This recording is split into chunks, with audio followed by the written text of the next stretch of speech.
Rajdeep Sardesai leftist ideologist no మొహమాటం. ఆ leftist ఐడియాలజిస్టు plus Congress ప్రేమికుడు. లెఫ్టిస్టులు కాంగ్రెస్‌ని ప్రేమిస్తారు. కాంగ్రెస్ అధికారంలో ఉంటే కాంగ్రెస్‌ని ద్వేషిస్తుంటారు. అది సహజ సిద్ధమైనటువంటి అంశం. ఆయన ఇండియా టుడేకి సంబంధించినటువంటి హెడ్ పొజిషన్‌లో ఉన్నారు. రెగ్యులర్ డిబేట్స్ కూడా చేస్తుంటారు. తాజాగా ఆయన తొలగించేశారు అన్నటువంటిది ప్రచారం. అదేమీ లేదని ఆయన రిటర్న్ సంకేతం తాజాగా సింహం గాండ్రిస్తోంది అంటూ ఒక పోస్ట్ కూడా పెట్టుకొచ్చారు. బేసిక్‌గా ఇండియా టుడే ఆయన్నేం తీసేయదు. ఎందుకంటే ఆయన చేసిన వ్యాఖ్యలేది పీఓకే ఇచ్చేస్తే ఈ సమస్య పరిష్కారం అయిపోతుంది కదని. అతని వ్యక్తిగత అభిప్రాయం. అదే కాదు ఇండియా టుడే బోత్ సైడ్స్‌ని ఇస్తుంది.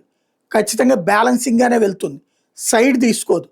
సరే వాళ్ళకి సంబంధించినటువంటి ఎడిటర్‌గా ఈయన సెలబ్రిటీ ఇమేజ్ ఉన్నటువంటి వ్యక్తి కాబట్టి గబక్కన పదవుల్లో నుంచి తీసేయదు. అలాంటి భావోద్వేగభరితమైనటువంటి వ్యక్తులు ఉండాలనుకుంటారు. బర్ఖాదత్కి ఇప్పుడు అవకాశం దక్కట్లేదు కానీ ఇదివరకు బర్ఖాదత్ కూడా ఇట్లాగే ఉండేది. రాజ్‌దీప్ సర్దేశాయ్ వచ్చేటప్పటికి కాస్త డ్యూయల్ రోల్ పోషించుతాడు. ఇటు మోడీతో ప్రేమగా ఉన్నట్టుంటాడు, అటు పక్కన గేము నడపగలుగుతాడు. అతను ఇప్పుడు వాళ్ళకు ఒక ఫేస్ కాబట్టి అంత తొందరగా వదులుకోకపోవచ్చు.